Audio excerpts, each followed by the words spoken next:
selamat datang di podcast Nurse Indonesia, tempat kita ngobrol santai tetapi tetap kritis dan berbobot mengenai isu-isu yang dekat dengan mahasiswa dan masa depan bangsa.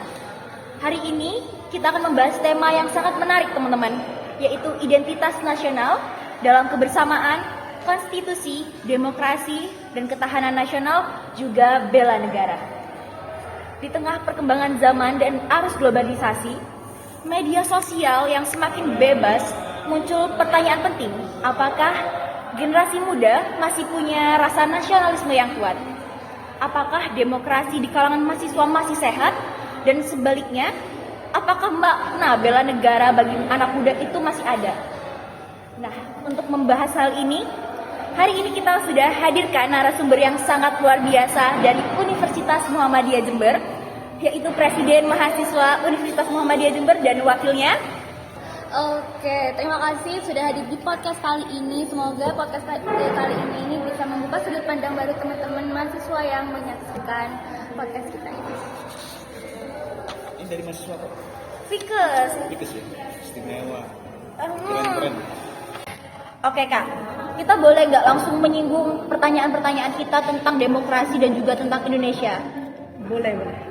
Dari kakak Wapres dan juga kakak Presiden kita, kalau dengan kata Indonesia, 3 kata pertama yang kepikiran itu apa aja? Kalau dari aku sih, kalau ngomongin tentang Indonesia ya, 3 kata ya, Bhinneka Tunggal Ika.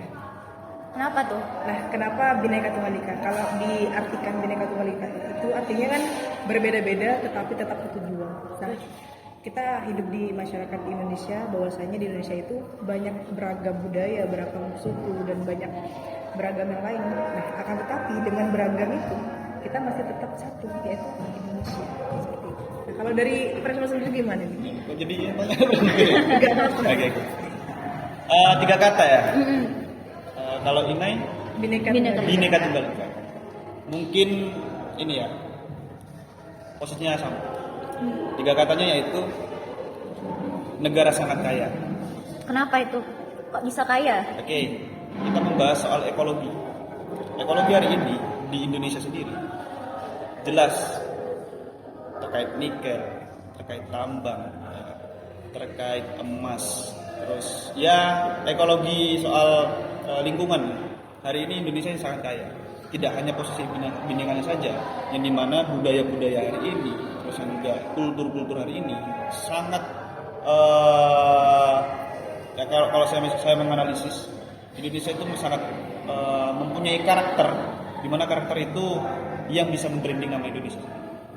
Sehingga 3 kata itu ya saya sepakat.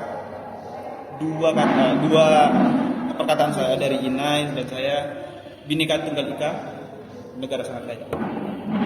Jadi benar-benar kaya nih menurut presiden kita ya teman-teman.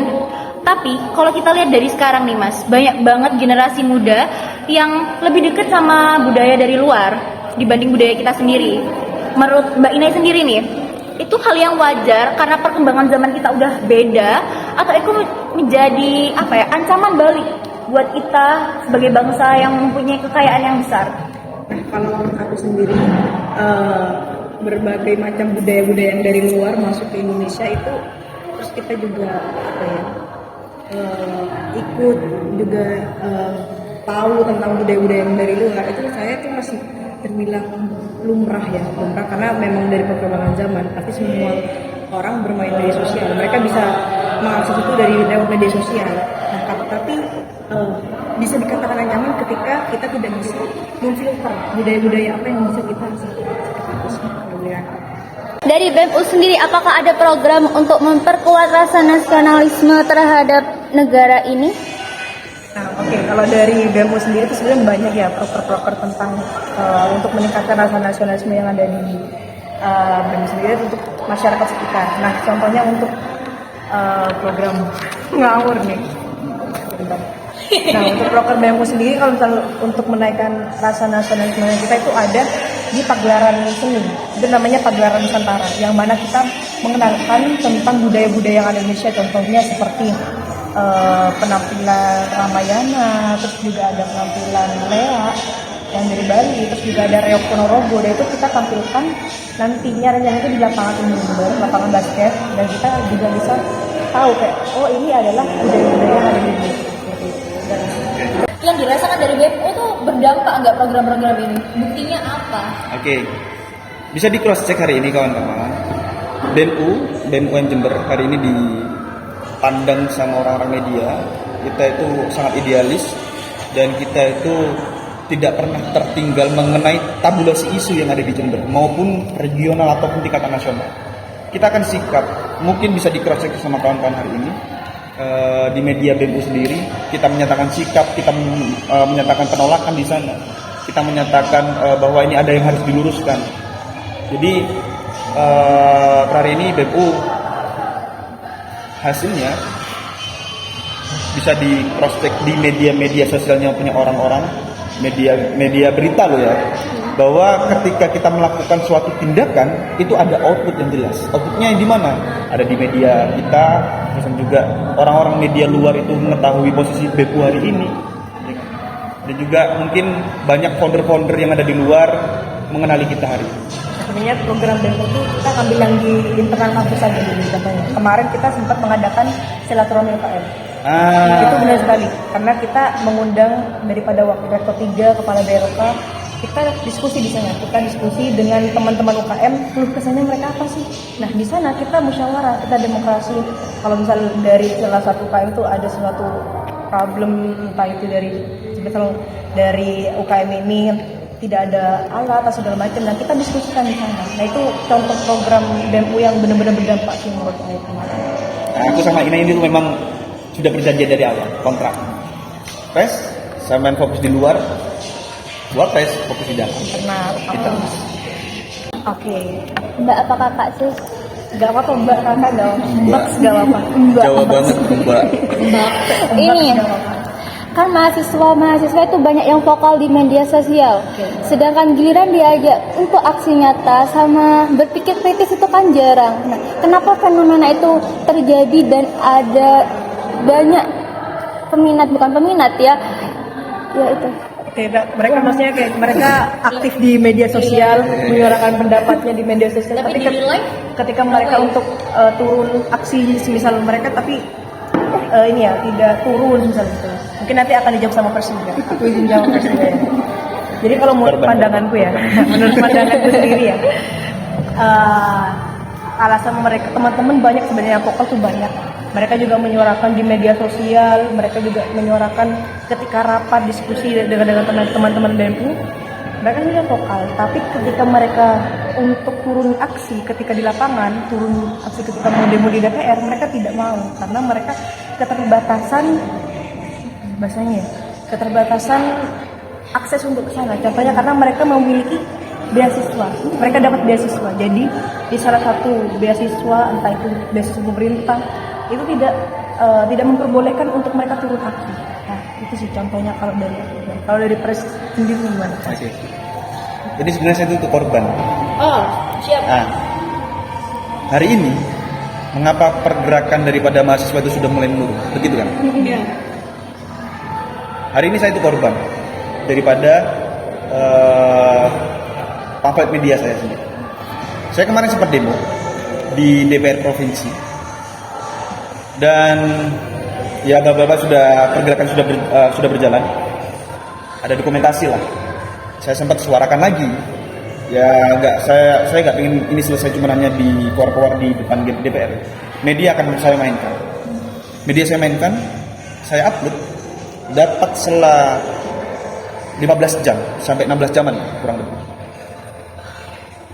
Saya dapat intimidasi di komentar.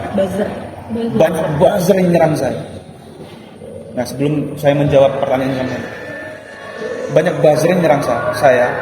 Mungkin ya dari institusinya mereka menyerang saya bahwa, bro, kamu kenapa kok harus demo? Kenapa begini? Dapat berapa? Dan dapat berapa uangnya? Itu pasti sudah. Dan saya tidak memposisikan melakukan itu. Saya sudah tahu konsekuensinya apa. Intimidasi jelas. Saya bahkan ditelepon sama institusi ini, sama oknum lah saya sebutkan. Saya ditelepon, diteror. Kamu ngapain ikut demo? Bang, kalau abang main seperti ini, pola seperti ini, main telepon teror gak jelas, ayo kita diskusi, dimatikan, kita diblokir. Sering kita ajak diskusi sama mereka, dan mereka tidak mau di ruang-ruang seperti ini. Nah, kembali sama pertanyaan itu tadi, kenapa hari ini sudah mulai pergerakan sudah mulai berkurang? Karena banyak intimidasi dan kemungkinan besar psikologis daripada korban ini kena mental. Ketika diteror seperti itu, apa yang dilakukan? Kira-kira, kalau menurut kalian bikin media, coret wajahnya ini, terus kalian di telepon. Kira-kira, ini kan bentuk teror. Iya. Kalian takut apa tidak? Takut. Jelas itu pasti. Nah, gerakan-gerakan seperti ini yang salah menurut saya. Seharusnya kalau memang kita ada yang salah, kita diajak diskusi, bukan diteror. Nah, faktanya hari ini kawan-kawan sudah melemah karena banyak bentukan teror seperti itu. Tetapi di sini karena saya itu orang bergerak dan saya itu orang paling idealis. Kalau memang pemerintah itu salah, saya akan katakan salah. Ketika saya diteror, tetap saya akan membawa idealis saya sampai titik darah penghabisan. Keren banget nih. Jadi buat teman-teman sebenarnya nggak perlu takut untuk bersuara ya. Ngapain takut? Gak usah. Karena juga oknum itu cuman beraninya di belakang kamera aja ya. Belakang kamera. Dan Indonesia kan juga negara demokratis ya. Jadi meskipun kita mau menyuarakan aspirasi kita ya sebenarnya negara juga harus siap dengan itu. Kan jelas di Undang-Undang Dasar bahwa bentuk aspirasi ini tidak dijadikan permasalahan, tidak dijadikan musuh dalam negara.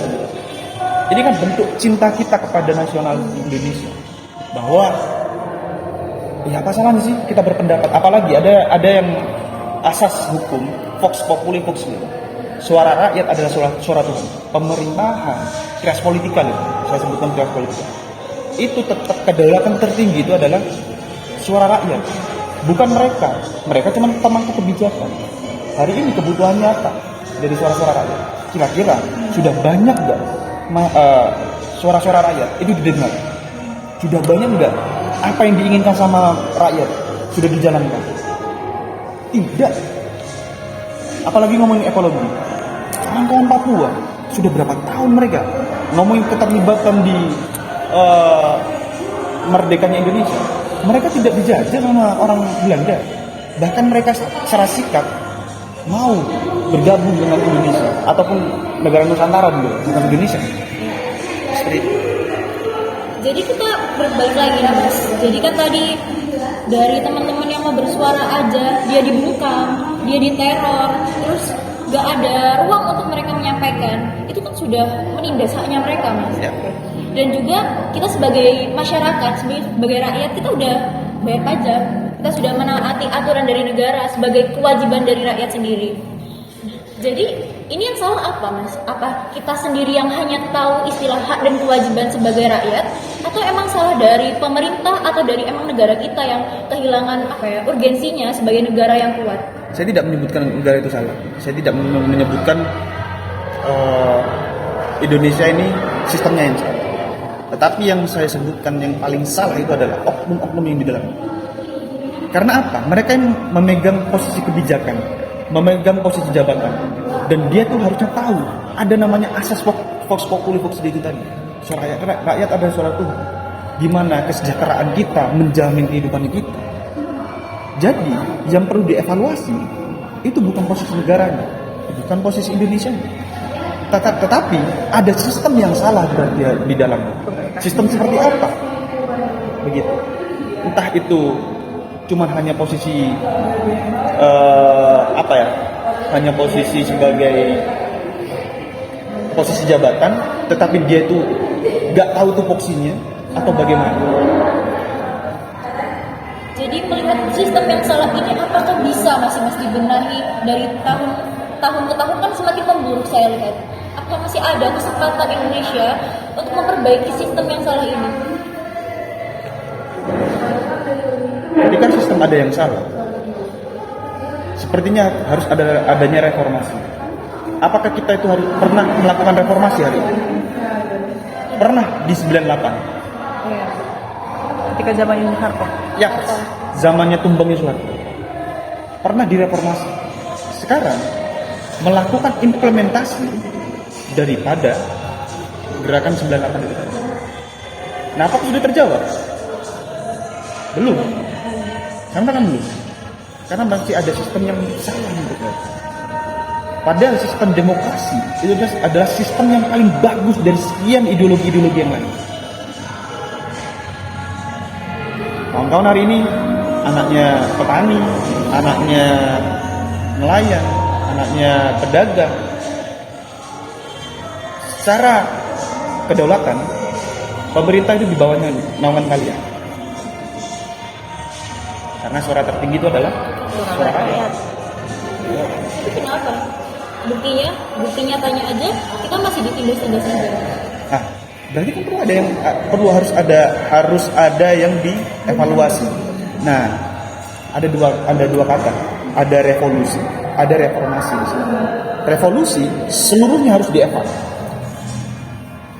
Entah itu mau dari sistem demokrasinya, ya kan, diganti kapitalisme kan, atau diganti sosialisme kan, atau komunisme kan. Nah, ini perlu di revolusi. Tapi kalau reformasi, ketika ada salah satu sistem yang cacat, itu perlu adanya reformasi. Nah, yang gimana sekarang? Ya di pemangku kebijakan. Isu yang mana? Ya sesuaikan dengan kebutuhan kebijakan hari ini. Yang salah, perlu kita evaluasi. Jadi idealisnya itu gimana caranya biar tetap kritis dan beretika dalam berpendapat untuk menyuarakan suara itu gimana? Ya, per hari ini yang ditindas sama untuk strategi penggembosan menurut gue, ya tetap suarakan aja, entah itu secara di media sosial ataupun di lapangan. Karena kalaupun kita tinggal di posisi lapangan, ya kan, jadi tidak ada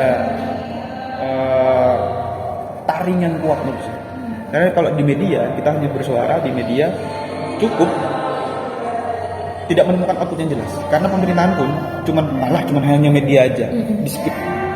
Tetapi kalau kita turun di lapangan, menyuarakan aspirasi, tabulasi isu yang ada di daerah tersebut ataupun di skala nasional, di sana itu ada menghasilkan seperti kertas ini, tetapi ada isinya namanya fakta integritas. Fakta integritas ini adalah komitmen daripada pemerintahan yang kita serang dalam kebijakan yang salah. Di sana itu melahirkan tanda tangan. Tanda tangan dari siapa? Ketua aliansi sama orang yang tertuju. Entah itu di legislatif, di komisi A kan, atau komisi B, atau komisi C, atau komisi D.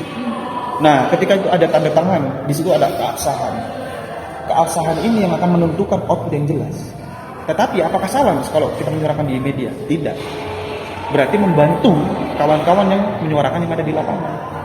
Nah, ketika mengkritik pemerintah baik dari media sosial ataupun mengkritik ketika kita terjun langsung di lapangan, itu pastinya harus dengan etika yang baik, dengan tutur kata yang baik. Pasti kita meskipun mau di media sosial ataupun turun aksi di jalan, kita tetap menyuarakan aspirasi kita, tapi dengan menggunakan tutur kata yang baik. Jadi tidak sampai ngomong kasar segala macam, tapi tetap ngomong sesuai batas. Mungkin kalau ini sambil menambah posisi jawaban ini, kita itu sudah melakukan etika yang baik, sudah melakukan gerakan-gerakan yang sesuai dengan teklap ataupun teknis lapangan yang sudah diminta sama negara. Kita sudah menyesuaikan dengan itu. Tetapi per hari ini kita ditindas. Ketika di lapangan ada orang-orang provokatif yang meminta kita yang menghancurkan posisi teklap kita. Sehingga apa? Terkadang secara psikologis ya, apalagi korban itu dari keluarga kita, jelas kita marah. Jelas kita marah.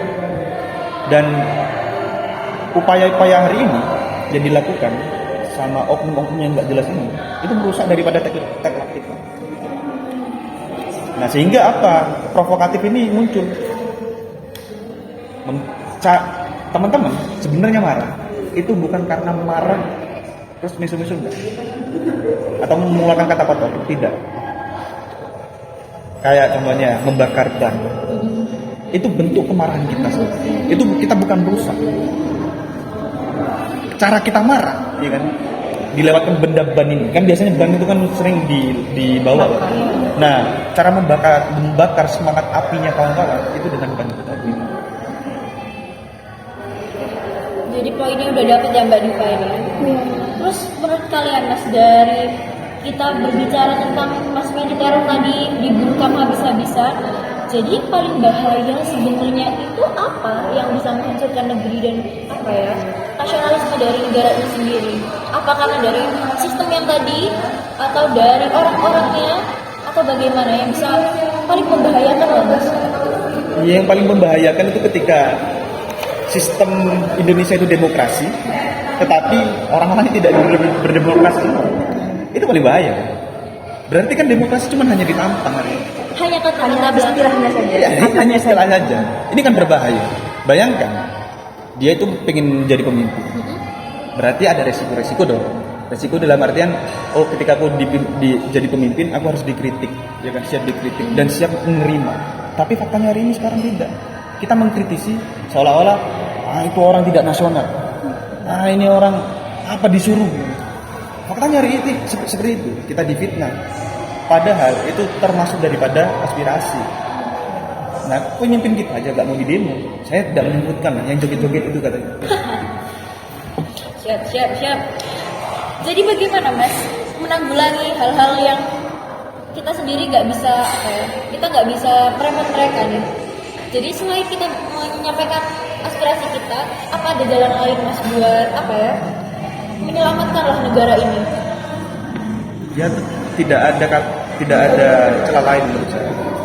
Karena ruang demokrasi itu adalah ruang aspirasi. Dan saya kira tetap teman-teman hari ini tetap harus memperjuangkan bagaimana kebijakan pemerintah hari ini yang tidak adil di masyarakat. Karena saya kira ya kita mau buat apa lagi kalau kita tidak demo. Demo itu kan ya itu tadi kita membahas mengenai awal tadi kan. Ini mengenai rasa kasih sayang kita kepada mereka. Bukan menghancurkan. I got the point. Ini kan manusia ada titik capeknya ya. Enggak capek saya. Banget, Pres. Ya, memang dari awal mahasiswa ya. Dari semester 1 saya itu diajari demo sudah. Oh iya. Sampai per hari ini saya gak capek karena negara Indonesia ini rumahku. Udah sih dari bayi aja, dari kecil, dari dalam kandungan udah kayak nanti kamu ikut demo nanti. Iya. Perjuangkan aspirasi. Pertanyaannya kan ada 77 kan dari malaikat. Ada 78 ternyata. Oh, satunya demo. Demo. Nah, itu yang soal di. Ini kan manusia ada titik capeknya ya. Ada jalan lain selain aspirasi. Kalau teman-teman di luar sana udah ngerasa capek, demokrasinya itu udah gak didengar sama pemerintah. Oke, ada satu kata. Revolusi. Mewing banget jawabannya ya sis. Singkat padat Revolusi. Bukan apa lagi, revolusi. Revolusi. Berarti bakal terjadi lagi yang tahun 98 kira-kira Pres? Aku yakin akan terjadi lagi. Namanya reformasi. Tetapi kalau ngomongin revolusi, sepertinya perlu adanya pakar-pakar hukum yang bagus, ada orang-orang politisi yang bagus. Bukan politisi lah. Politisi itu kan bohong ya kan. Ada orang-orang ilmu komunikasi yang bagus, ada orang ilmu pemerintahan. Ya kita kan kayak aku sama Ina hari ini, Ina yang di ilmu komunikasi, aku di hukum. Nah, pakar-pakar ini kayak kawan-kawan di Fikes, ada pakar kedokteran. Hari ini kan ngomongin kesehatan. Paling fundamental itu. Benar. Ya, jadi perlu adanya orang-orang yang pakar-pakar bagus ini untuk melakukan suatu tindakan. Yang tindakan itu akan menghasilkan reformasi ataupun revolusi. Ini kan kalau suatu saat pasti terjadi, kakak-kakak kan bakal tidak menjadi pemimpin lagi, bakal digantikan sama generasi selanjutnya. Nah, nilai apa yang mau ditinggalkan untuk mahasiswa selanjutnya yang menggantikan kakak-kakak? Kalau dari aku pribadi ya, pasti kalau dari aku dan Pres juga pastinya ini sih tentang nilai-nilai religius, tentang religius. Jadi mahasiswa itu harus tetap religius, pasti mengedepankan adab. Karena menurut aku mahasiswa yang pintar tapi tidak memiliki adab itu nol. Betul banget, karena mereka cuma pintar tapi nggak adabnya nol, ya mereka adabnya nggak ada, sama aja kayak bukan mahasiswa gitu. Terus dari religiusnya, terus juga mereka juga harus paham, atau misalnya dari mereka jadi regenerasinya BEM ya, misalnya mereka juga harus bisa mengayomi teman-teman yang ada di bawahnya, contohnya dari BMF, teman-teman UKM, teman-teman Hima, mereka juga harus mengayomi, mereka juga harus tahu kiranya apa sih kendala mereka tuh apa. Dari persendiri. Kalau dari saya sih sepakat yang dikatakan sama ini. Memang komitmen kita dari awal internalisasi yang tahu.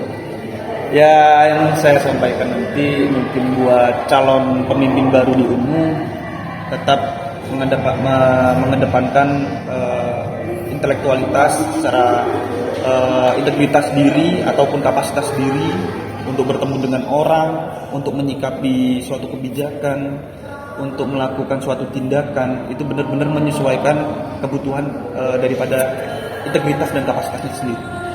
Itu yang pertama. Terus yang kedua, ciptakan lingkungan yang berdaulat lah. Setidaknya kita mencontohkan, memberikan contoh kepada pemerintahan dulu sebelum kita istilahnya itu ya, masa kita mau memimpin, menjadi pemimpin ujung tombaknya itu sama kayak pemerintah. Begitu. Terus yang ketiga, tetap harus hadir di ruang-ruang masyarakat. Apa yang menjadi kebutuhannya mereka, apa yang menjadi tabulasi isu ini, harus sering-sering membaca, ya kan. Kalau tidak membaca, ini fatal ini pemimpin ngomongin dasarnya. Mahasiswa itu yang terakhir ya, mungkin mahasiswa itu harus beridealis. Pemimpin selanjutnya itu harus idealis. Jangan sampai ya seperti kawan-kawan kita hari ini yang masuk di ruang-ruang gelap. Karena saya sama Ina itu clear, kalau kita masuk di ruang-ruang gelap itu ada angin segar, tapi memutus gerakan daripada kita sendiri. Agak deep banget ini ya teman-teman, pembahasan dari presiden kita. Dan last question nih, tadi kan menyampaikan harapan untuk generasi selanjutnya. Sekarang kalau dikasih waktu 1 menit untuk menyampaikan pesan kepada seluruh mahasiswa di Indonesia, jadi apa yang mau disampaikan pesan-pesannya dari Kak Ina dan juga Kak Irfan? Sama yang saya terus. Kalau saya, oke, buat kawan-kawan guru mahasiswa, saudara seperjuangan, selapar juga hari ini, tetap kita sebagai mahasiswa harus tetap idealis. Jangan sampai kita masuk di ruang-ruang pragmatis ataupun di ruang-ruang praktis, karena itu mencederai daripada gerakan kita. Dan saya meminta suara kawan-kawan hari ini, kalau memang kebijakan daripada pemerintahan ataupun di wilayah trias politik hari ini salah, tetap suarakan, entah itu lewat opini publik ataupun gerakan media ataupun gerakan yang ada di lapangan.